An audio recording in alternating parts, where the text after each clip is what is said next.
us have a vocation, which is our unique and brilliant gifts to make a contribution to others, our sacred work. What would you consider your vocation to be? I think that my vocation is to empower and encourage women to go for what it is that they really want. And if they need help with uncovering that, I can do that as well. Because whenever I see a person, especially women, feel that they have no options and they feel stuck, I can't not do anything. So it's very important to me to help empowering women and support them in getting to what is it that they want.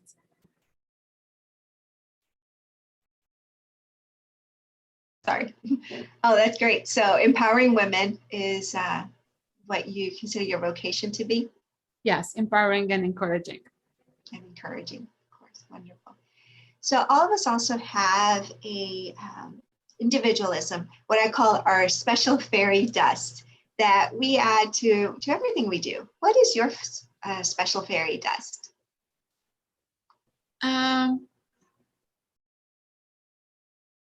Being human. Let me explain.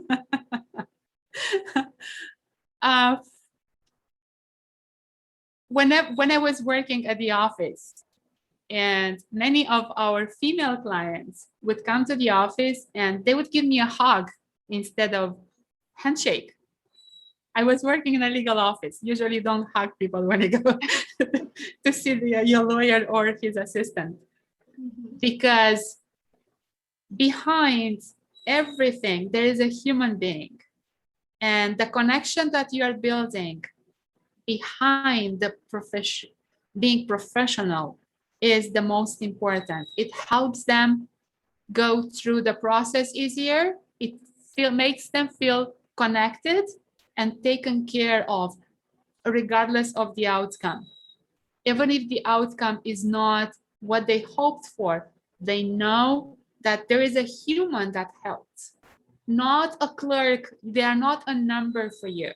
There's a human behind it who did whatever was possible. And even if the outcome is not the desired one, they know that for sure nothing else could have been done. So I think that being human and connect at that human level, regardless of what you do, is, to me, is very important. No matter where you work, even if you serve a coffee, when you have that, a connection. People can feel that. So that's what I mean by no, that's wonderful. No, it's true. And it's that genuineness of yes. Because everybody is trying to do their best. Everybody is fighting every day with, little things, big things, whatever. And there is so much negativity on news and everywhere. And if you can, for a change, offer something that's positive, and it doesn't, first of all, it makes you feel good because you come from that positive energy, and it doesn't cost you anything. So it changes the day for you and for the other person. It does.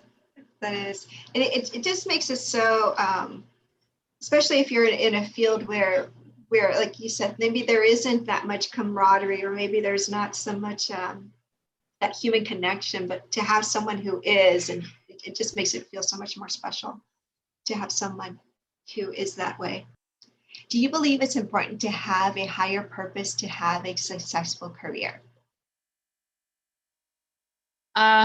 Well, that would be based on the description of successful career, because it would be different for each individual, and it would be different even for you at different stages in your life.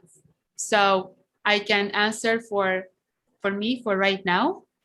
I I do believe that is very helpful and important to have a purpose, because that's going to help you to explore more your potential. And there are just so many choices. There is just so much help you can offer in the world. You wouldn't even know where to start. And having that purpose is going to bring so much more in your day-to-day life, and give you even energy, more energy too, because you have a higher purpose. It's not just about you. And the more you get involved into that, the more energy you're gonna give. So that's my answer for the purpose. Absolutely. And there is definitely phases that you do go through. I know for sure when I was much younger, I think at first it was like, well, how much does this position make? It wasn't the, what exactly am I doing? It was more that. And then it switched and evolved. Yes. It completely into, oh no, I want to be able to serve more. I want to be able to help more. So it's an evolution for sure. And yes, because when you are younger, when you have a young family, your purpose, your focus is not that it cannot be outside of your family. It definitely can, but your priority is the wellness of the well-being of your family, of your children. So it takes some of the focus away from the higher purpose, but then as you grow and the evolution of our life, that changes over time, definitely. absolutely. Great. So we talked a little bit earlier, and you mentioned a little bit of just some of those blocks, the inner blocks or the negative talk. What are some inner blocks that either are holding you back still or have held you back? Two that come to mind. Two that were the top. It doesn't, probably there were more than that, but two that were at the top of it. I don't know enough. And I don't know enough is dangerous, because the more you learn, the more you realize how little you know. And that journey might not stop. So understanding that you're going to continue to learn for the rest of your life, but start with what you know now and build on that as you go. That was an important point for me, because like I said, the more you learn, the more like, oh my God, and I have to learn this and that and the other and another. And yeah, it never ends. So that was one of them. I don't know enough. I will never know enough. There is just so much more. And the second one for me personally was my accent. English is not my first language. I will always have an accent, and that actually stopped me for the longest time until I switched it. I turned it around and I said, you know what? English actually is my fourth language. Yes. And it's not only that, I can listen to music in different languages. I can listen to different cultures. I lived in different cultures. So I can bring so much more to the table. I have my view is larger. So I can bring so much more. And accent and the fact that English is not my first language, it doesn't mean anything doesn't take away from my potential. So yes, I needed that to turn around, because it did hold me back for a long time. I love that it was just that tweak that you made of just the way the perception of that statement and modifying it made such a big difference to you. Yes, it definitely does, because you focus on completely different thing. It's always the flip coin, like the flip side. It's always, because if this, then there is always a good thing. So look for it. If you have something that limits you, look, turn the coin around. There is always a good side of that. So use the good one. Use the one that's going to help you. Absolutely. Absolutely. I love that. Just flip it. There was such a great tweak there. Yeah. So what is something that you do when you are stressed or overwhelmed?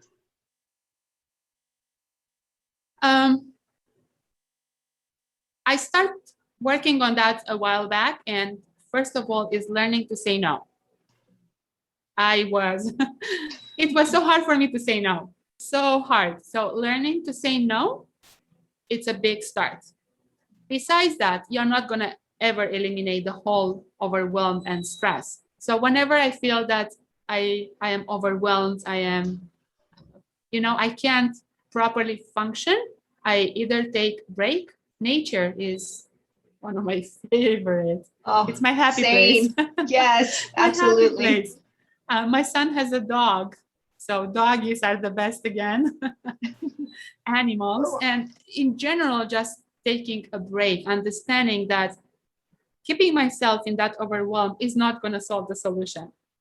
It's not going to find the solution. So taking a break, stepping away from that and go and do completely different thing is going to help you more than if you are insisting in figuring things out while you're overwhelmed.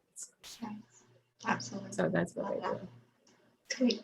So you are currently, you said that you're a master NLP practitioner, right? Yes, transformational coach. Yes. And NLP is one of the tools that I am using. Mm-hmm. I use so tell us more. Yeah, tell us more about what that means for those who don't know what that is.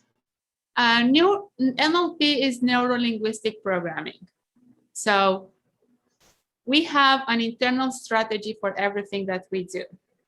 And the tendency might be to look for an answer outside of you, but it's never outside of you. It's always inside of you. And like I mentioned earlier, the reality is not from outside in, it's from inside out.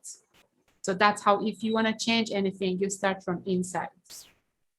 And also, as human beings, we have so much conditioning that's been happening since the childhood. And we do have many beliefs that we have no idea where they come from.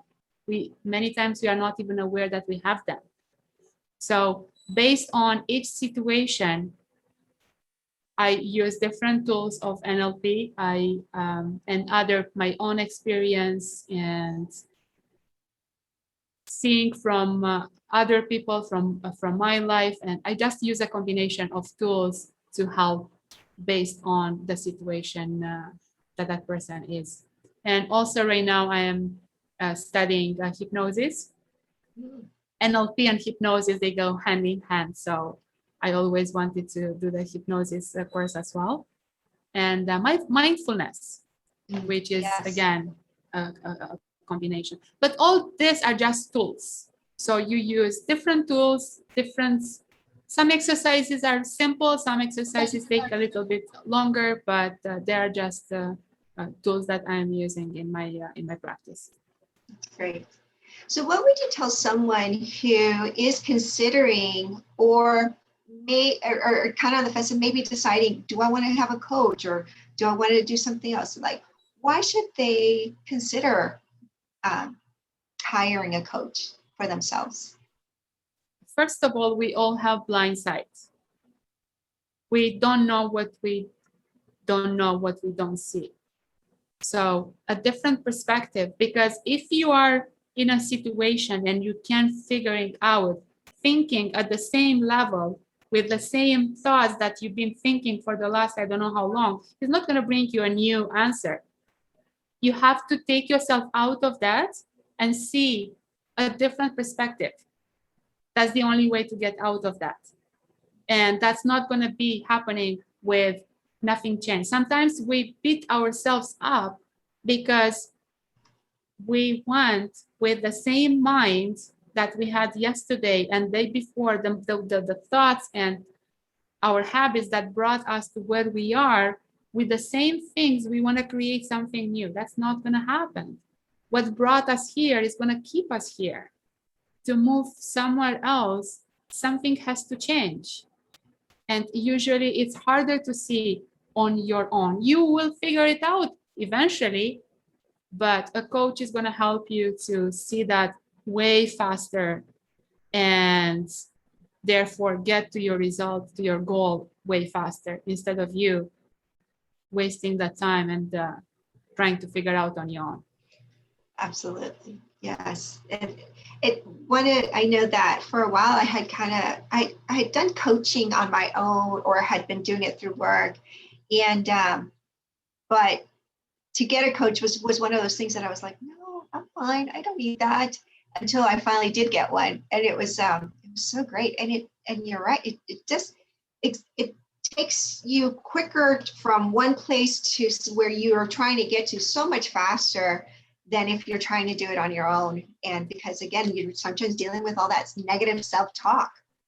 It's like, I can use some of the self-coaching, but not even close to what a coach can help me. It's like having lenses, a color lens. You have, I don't know, green lenses on your eyes, and that's all you can see because that's where you are at the point. What a coach can do is remove the green lenses so you can see all the colors. So suddenly you see all the options and all the differences and all the, your perception changes, and that's what's everything. Like I said, mentioned before, the other, just flip the coin. A coach is going to help you do that way, way faster than you would be able to do on your own. Absolutely.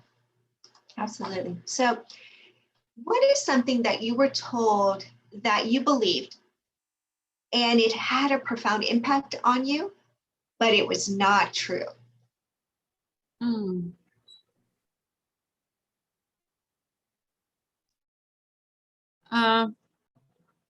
One of the things that I remember,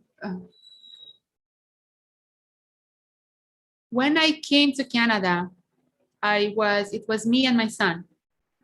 And I heard many people saying that as a single parent, it's hard. It's going to be really hard. And I'm not saying that is not, but somehow I let that in and put me for a while in a victim mentality. So like I said, I'm not saying it can, figuring life out from zero in a new country is not going to be easy, regardless single parent or not. But I allow myself to get into the victim mentality.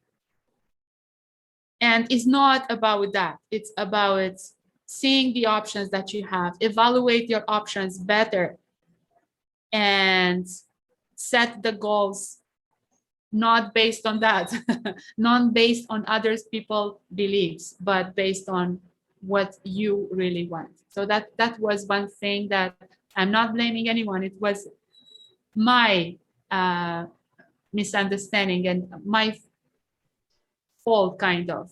But that's what held me back at the beginning. Not hold me back, but I was in that kind of a victim mentality, and I didn't really felt myself for a while. So how did you get out of it though? Because you said for a little bit, but how did you get out? I think that when I start my personal growth journey, I was listening to Tony Robbins. That's how I started. And that helped me see that, no, I am responsible for my life, regardless of the circumstances, regardless of anything.